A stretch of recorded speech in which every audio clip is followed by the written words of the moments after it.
Bonjour les graphes, ravi de vous retrouver pour cette nouvelle vidéo consacrée donc au Bitcoin. Ça fait un petit moment qu'on n'a pas fait. De toute façon, il ne s'est pas passé grand chose dans le sens où on était dans le départ haussier, on a fait le breakout et donc depuis on est dans cette continuation haussière et on est en train de pousser un petit peu en mode exponentiel à ce niveau-là. Donc au niveau du Bitcoin, on n'a pas grand chose de plus à se dire, hein. Je veux dire, on a passé cette zone des 12 000 $, c'était ce qu'il fallait faire, et dorénavant, on continue à la hausse. Donc là, on s'est ouvert, après une petite consolidation, la semaine dernière, on s'est ouvert une nouvelle jambe haussière, éventuellement qui peut aller chercher les 17 000 $. Sinon, on peut placer à très court terme une zone de soutien aux alentours des 15 700 $ qui vous sert de support. Alors, ce qu'il va bien falloir faire attention, c'est que lorsqu'on est dans des hausses exponentielles, surtout sur un actif qui reste quand même assez spéculatif, ce qu'il faut bien intégrer, c'est le fait que quand ça va consolider, ça ne le fera certainement pas à moitié, et dès qu'on cassera une ancienne résistance devenue support qui redeviendra résistance, vous pouvez avoir un paquet de stops qui saute en même temps, et on peut aller chercher assez bas. Pour autant, cette correction est en général achetée, puisque vous allez avoir un paquet d'acteurs là qui vont s'intéresser au Bitcoin. D'une part, ceux qui sont rentrés dans le train à temps, qui vont prendre des profits et qui voudront re-rentrer à la moindre consolidation. Ceux qui ont vu le train passer devant leur nez et qui verront n'importe quelle consolidation comme une opportunité d'acheter. Et puis derrière, tous ceux justement qui ne s'y intéressaient pas jusqu'à maintenant et qui vont voir derrière ça, avec les volumes, une certaine capacité d'avoir une contrepartie pour rentrer des plus grosses positions. Donc, évidemment, PayPal a bien aidé à tout cela, mais le départ était quand même organisé depuis avant. Donc, on reste dans une tendance haussière indéniable. On peut avoir de la consolidation, on peut avoir de la reprise de souffle, il y aura certainement une construction de figure à un moment donné ou à un autre, mais à ce stade, ce n'est pas le cas. Au-dessus des 15 700 $, on reste haussier dans une nouvelle poussée qui peut atteindre 17 000, voire plus, bien entendu, mais je serais tenté de dire qu'en gros, au-dessus des 15 700, on reste haussier, point barre. Au niveau du Bitcoin euro, c'est évidemment la même chose, c'est juste les niveaux qui changent. Là, le niveau, on va le mettre à 13 000 €, 13 200 €. On est également donc dans cette hausse exponentielle depuis la cassure, le break, donc, et on laisse faire à ce stade-là. On va regarder du coup les autres cryptos. Ce qu'on peut regarder, c'est notre Grayscale, donc l'espèce de fonds qui réplique ce que fait le Bitcoin. Donc lui également, pas de surprise, on avait breaké. Alors je n'ai plus trop souvenir, mais je pense qu'on s'en était parlé ici à ce stade-là. Puis j'avais dû faire la dernière vidéo vers fin octobre. Et donc en disant que ça serait ce niveau-là des 14 $, 14,70 $, hein, 14,50, 14,70, qui serait intéressant à casser. Donc on l'a fait. On est même allé au-delà des anciens plus hauts récents, donc de juillet 2019, pardon.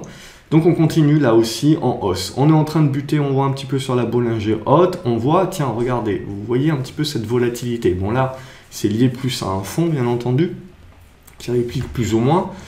Mais c'est l'idée en gros à laquelle il va falloir s'attendre aussi sur pas mal de cryptos et donc le Bitcoin qui ont des hausses exponentielles bien poussées, et donc à un moment donné quand il va y avoir les consolidations, sans remettre en cause la tendance, il faut être prêt à cette volatilité, qui plus est si vous êtes moyen à long terme. Il ne faut pas prendre peur par rapport à ces mouvements-là, c'est plus donc des mouvements de court terme mais qui ne remettent pas en cause la tendance de long terme, en tout cas pas à ce stade. Donc voilà, ça c'est pour Grayscale, on va rester également positif là-dessus. De toute façon, vous suivez ce que fait le Bitcoin sur ce point-là, et on va regarder derrière les différentes actions. Tiens, ça c'est Bitcoin Group CO, donc c'est allemand, côté en Allemagne, donc on voit également une bonne résurgence des volumes. On avait parlé notamment de cette cassure des 27 €, enfin, il y avait surtout cette cassure des 25,65 plus des 27 derrière, plus de cette oblique, bon, qui n'a pas eu l'air super probante par la suite, mais toujours est-il que là aussi on est en train d'acter un retournement, et pour le valider, on le voit, il faudra casser cette autre oblique aux alentours des 29,80 €. Vous avez d'autres actions évidemment qui sont de près ou de loin liées. Bon, il y a TBW Holding, mais ça c'est beaucoup plus spéculatif, et on voit elle est plutôt en retard. Alors oui, il peut y avoir une spécu sur dépassement des 2 $. Après, celle que je suis plutôt d'habitude, c'est Marathon. Donc là, ce qui va nous intéresser sur Marathon, c'est la cassure de cette zone des 2,50 $, 2,60 $ pour aller chercher 2,90 $, 3 $.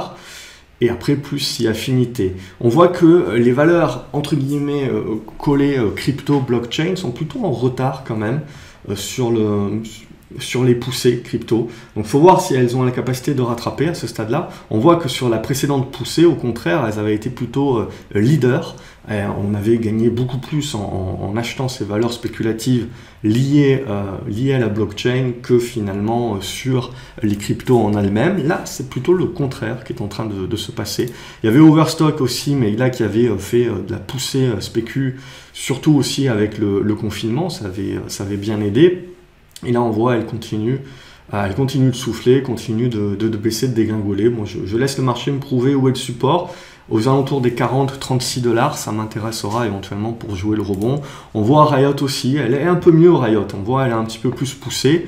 Alors j'ajuste les obliques, mais clairement là, ce qui va être intéressant, c'est la capacité ou non d'arriver à dépasser cette zone des 4,20 $, 4,30 $.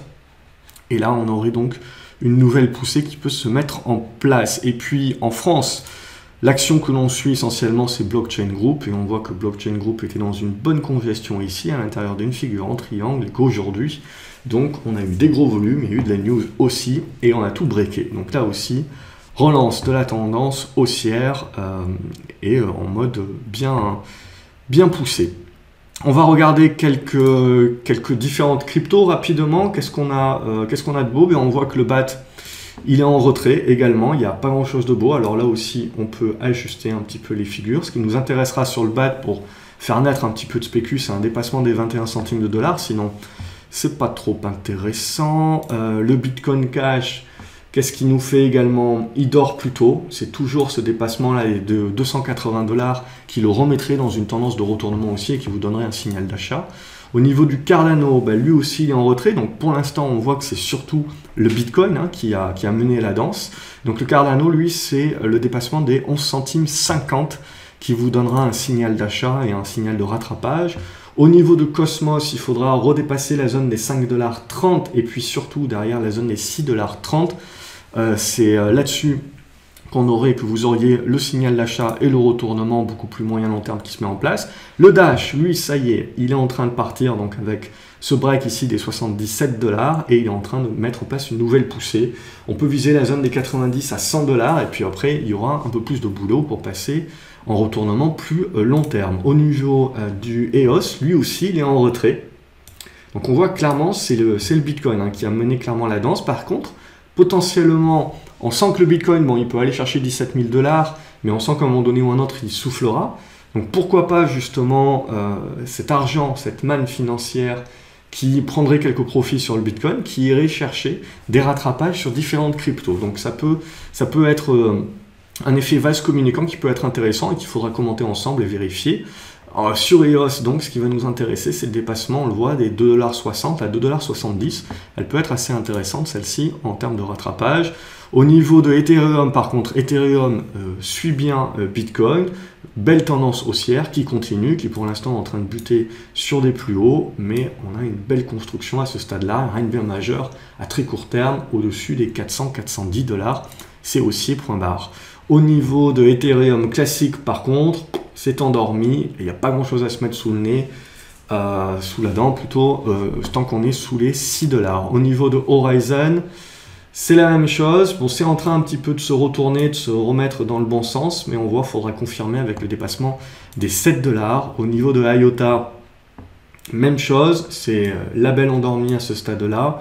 Pour se remettre dans de bonnes perspectives, c'est le dépassement des 27 centimes de dollars.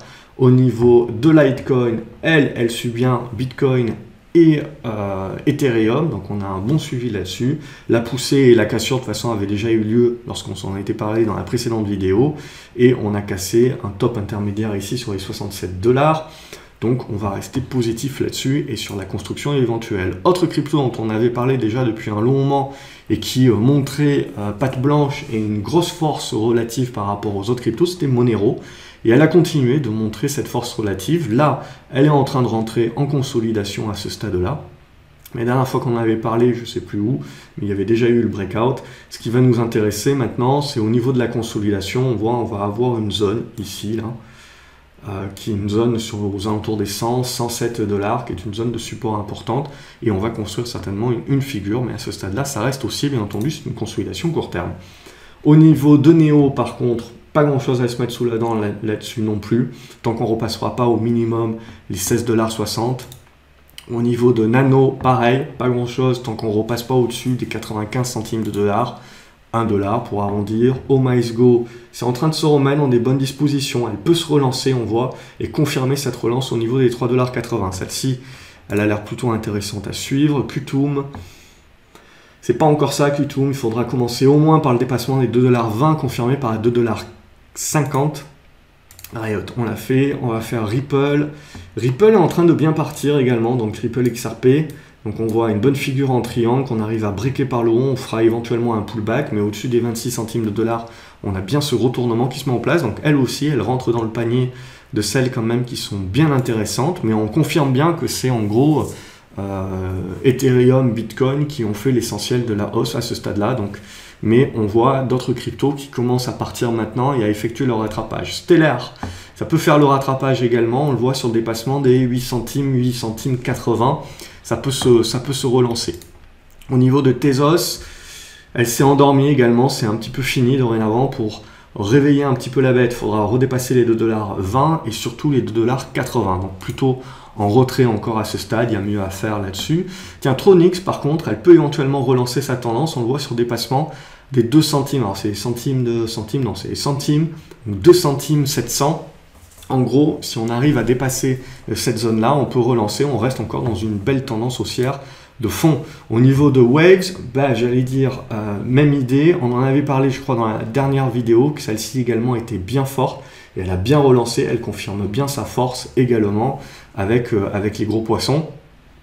Et du coup, bon là, il y aura de la consolidation également au prorata, mais ça reste tout à fait haussier. Ce qui nous intéressera derrière, c'est d'identifier la consolidation, mais pour un long termiste, c'est toujours très propre. Et au niveau de Zcash, celle-ci aussi, elle se remet plutôt pas mal, dépasser les 67 $ et les 75 $, surtout pour vous donner le signal. Donc voilà, on l'a vu, Bitcoin, Ethereum, surtout, voilà, les gros poissons qui sont dans des hausses exponentielles. On a Waves aussi, qui est plutôt bien poussé.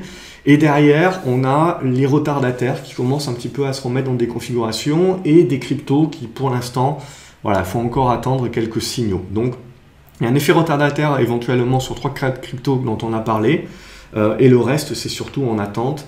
Et il peut y avoir ce phénomène de vase communicant. Si on a une consolidation Ethereum, Bitcoin, on peut vouloir aller chercher du rattrapage sur ces différentes cryptos. Voilà, j'espère que vous avez apprécié la vidéo. N'hésitez pas à mettre un pouce en l'air et des likes et à la partager si tel est le cas. Dites-moi ce que vous pensez du marché, comment vous avez justement profité de ce marché crypto ces dernières semaines, et je vais tâcher de reprendre un petit peu également cette analyse tous les lundis de manière hebdomadaire, donc d'une manière un petit peu plus disciplinée. N'hésitez pas à vous abonner à la chaîne, comme ça vous loupez aucune vidéo. Je vous attends pour savoir ce que vous en pensez dans les commentaires, quelles sont vos analyses, quels sont d'autres cryptos éventuellement que vous suivez, et quels sont les cryptos éventuellement qui vont vous intéresser pour jouer éventuellement ça fait beaucoup d'éventuellement tout ça, mais jouer donc un rattrapage sur différentes cryptos. Excellente soirée à vous les graphes, et je vous dis à la prochaine vidéo.